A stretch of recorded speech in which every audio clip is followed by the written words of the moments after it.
Hi, I'm Segung. Welcome to my channel where I show my personal martial art of Bagua Kuntao Silat. Today I'm going to show you the concept and usage of the wedge. Now you'll see the wedge structure come about in several different moves or movements that we do, from overturning palm to striking palm. Right in that middle area you have that wedge structure that arises. Also in inverted overturning palm, you'll see that wedge structure arise. In Serak with the white, you'll see that wedge come about in that movement. And Cimande, same, you'll see that wedge. In many other arts, dragon stretches its claws in Bagua. In that transitional phase, you see that wedge structure come about. And here, we're going to show you how to use that wedge when you want to impose your structure on the other one explosively to stop them cold and break their structure down so that you can follow up with anything else you wish to do. Meaning, if I have that wedge structure, I can literally use my momentum, body weight, internal movement, and energy to pierce his structure, skeletal structure, stop his momentum, turn it, move him around fairly effortlessly no matter what he's doing, and twist his spine if I use it properly, so I can follow up and perform the next move I wish to do on him if he attacks me. Now, sometimes you'll want to do that against a punch, and that's how I'm going to show it today, against a punch.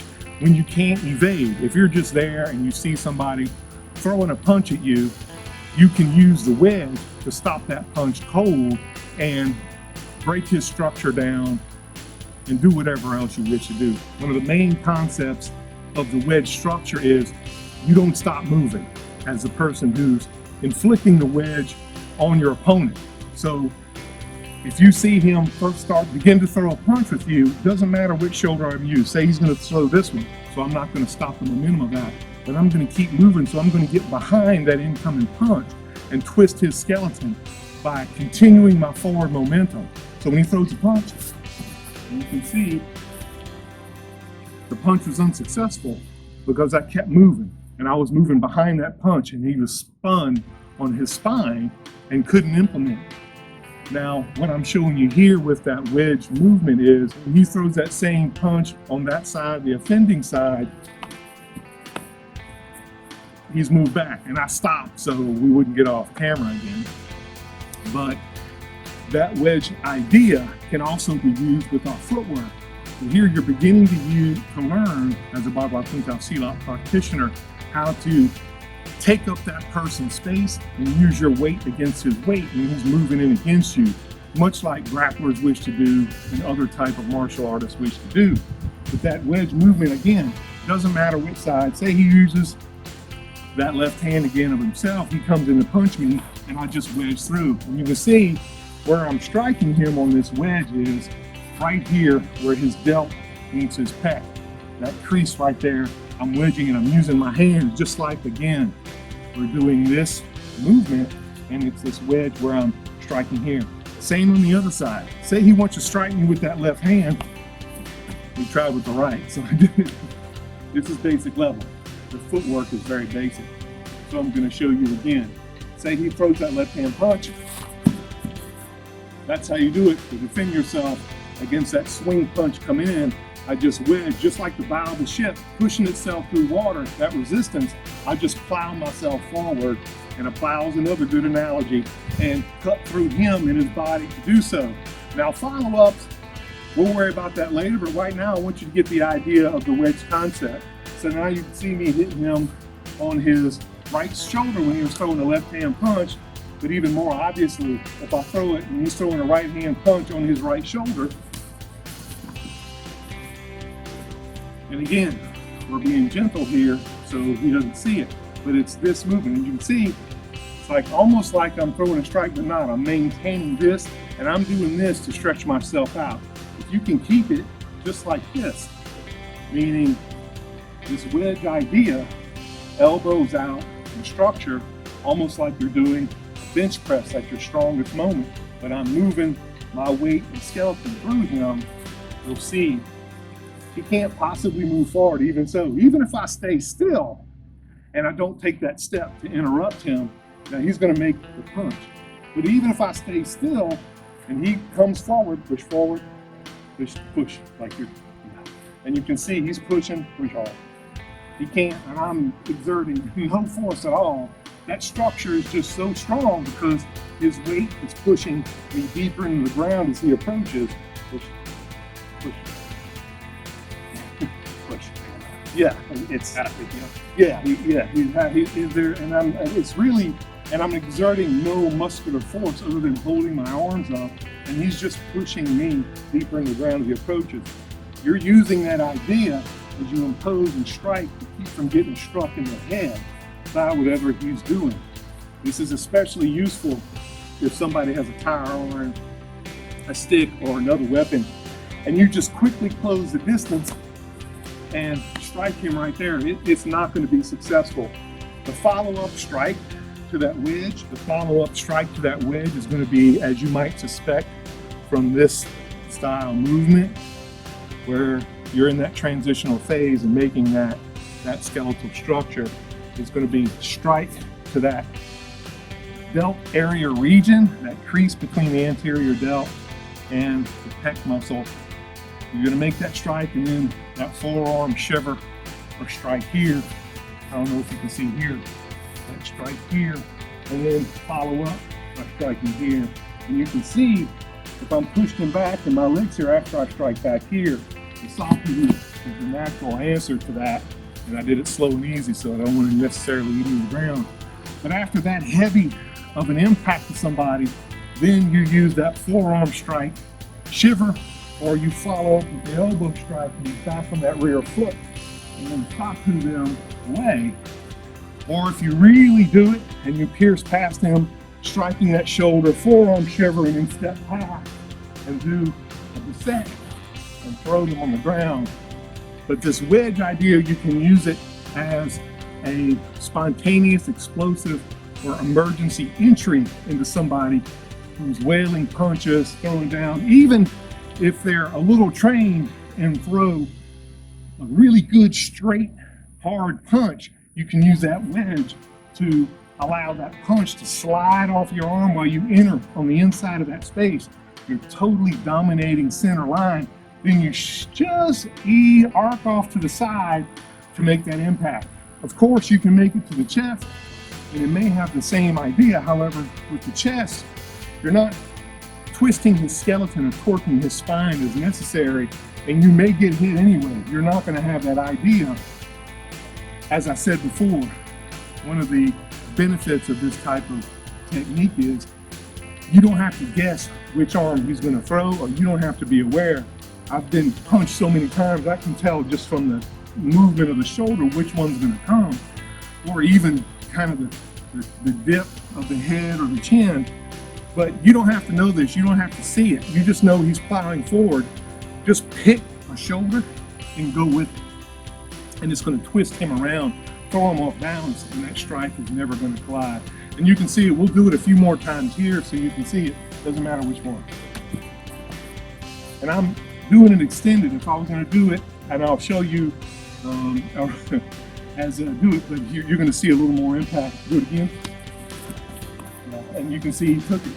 What you want to do, I'm extending it out simply to make space and let you see it. In reality, you'd only do it about this far, as I'm showing you there. And you can see he's feeling a little bit from that one. But say, do it off that side. I'm going to do it this one so they can see it again. And I'm letting him go. One of the big ones that anyone do it here, you do it too often and you can really mess up their feet, is you see them penetrating, punching forward as he makes that punch, and you step on his foot as you do it.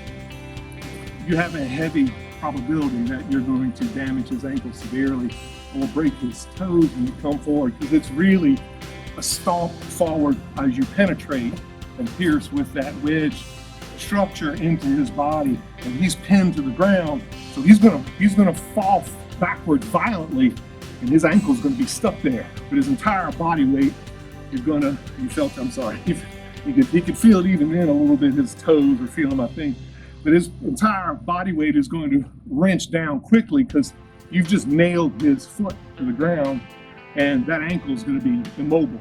So all of his body weight momentum, when your explosion is going to slap him to the ground, and it's going to break his ankle. So be extremely careful.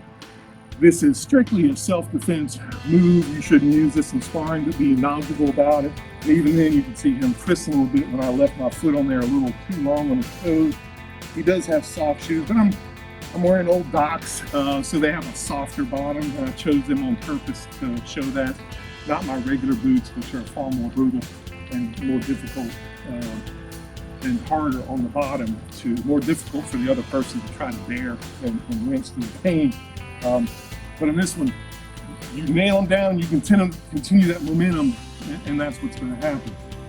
Again, this is a self-defense only. Use at your discretion. You know when you're in danger for your life and need to use this just right off the top of your head. Again, as he throws that punch, I pick that side and I slow down and stop so you can see it.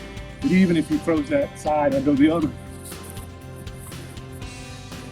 It doesn't matter. You can pick either side. You can pick and see it from this side. It might be a better angle. If he throws a punch, I'm just going to go to his right shoulder so you can see how that's going to work out. Or better yet, I'm going to go to his left shoulder so you can see, because it's closer to the camera, throws out. And he's going to throw a big left punch. Step forward, and I'm just going to go to his right shoulder and you can see.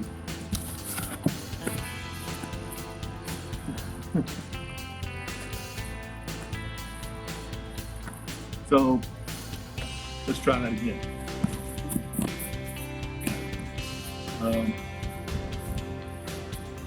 That was same side from step up. Yeah. Let's try that again, opposite side so you can see. And I didn't even, like I said, I'm really holding back here because I'll toss him pretty violently away. And if you do it right with Jane pop through, you can easily separate the shoulder. I'm not showing you that right now. I'm showing you the simple running through using that wedge structure movement.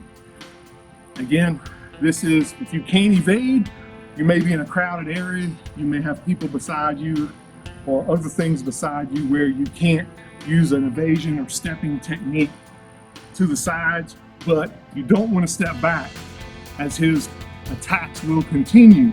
So you use the wedge to step through your opponent. If you hesitate, you will get hit because the punch is coming. You're reacting to something now. He's a little bit off, but this is generally how people throw punches. They'll push you off or do whatever, and all of a sudden they'll get tired of it, you'll get distracted, they'll see their moment, and then the punch will come, and they'll be about this far apart from you. And so they have to make that little half step or full step forward while they're throwing their punch. That's when you see the movement. When you see that movement, that's when most people notice the movement. You see the movement before if you're paying attention. But if you're not, as soon as you notice that movement, simply move your arms and hands up in that wedge formation, then drive through on that crease between the pec and the anterior delt, and don't stop. Whilst that happens, you can decide what to do, whether or not you need to step on his foot and continue to drive, potentially break that ankle, or sapu, beset, spin him around, drive an elbow, forearm strike, whatever, grapple, push, whatever you need to do to gain control of him, spin him around, put a kapala, any number of things. But the wedge is going to allow you to move inside fairly effortlessly and fairly painlessly while he's trying to rain blows upon you, because you're using your structure and penetrating his body through his space. Remember that, because we use that concept and idea quite a bit in Bagua Kuntao Silat. How you train for this is how I'm going to show you right here. Have your partner put on some gloves, therefore he's not afraid to make some decent contact with you. Not hard, because we don't want to dissuade people from continuing training or cause real injury needlessly, but we want to be able to say, hey, you know you got it, and it could have been worse, so go ahead and hit him a little bit. And just have him put on some gloves, have it last 2 or 3 minutes, switch places, try it again. So we're standing here, he's standing in front of me, and as soon as he moves, he can have his hands up or down or however he wants to do it.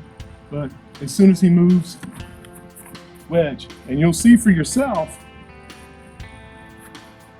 it doesn't matter which one. Just pick a shoulder, keep hitting it and see. Now I want you to switch, so to give his shoulders a break, but also so you can see for yourself, it does not matter if you do it properly, which shoulder you choose.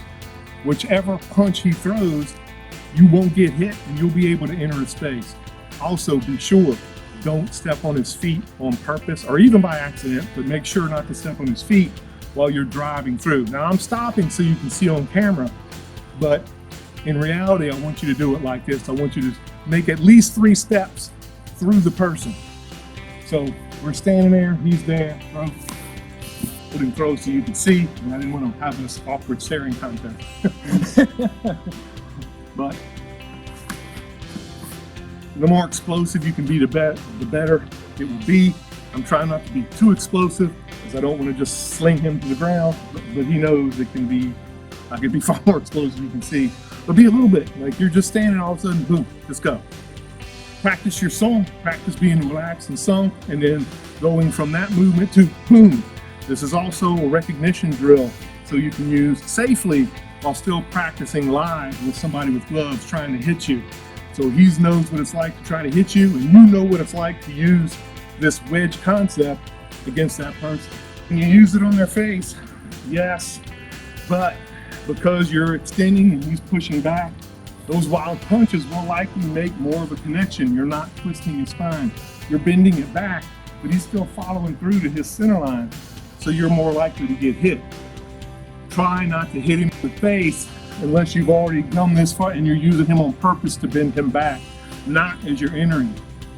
Only as when you're entering in the shoulder crease between the anterior delt and the pec, the chest. That's where you want to hit him. And when you make that contact, you want to twist him around so that this goes away and you're inside that loop. Or even say he makes a straight reverse punch, I end up behind it, or I deflect it with my forearm as I'm moving in. That's what you want to be able to do with the wedge at this basic level.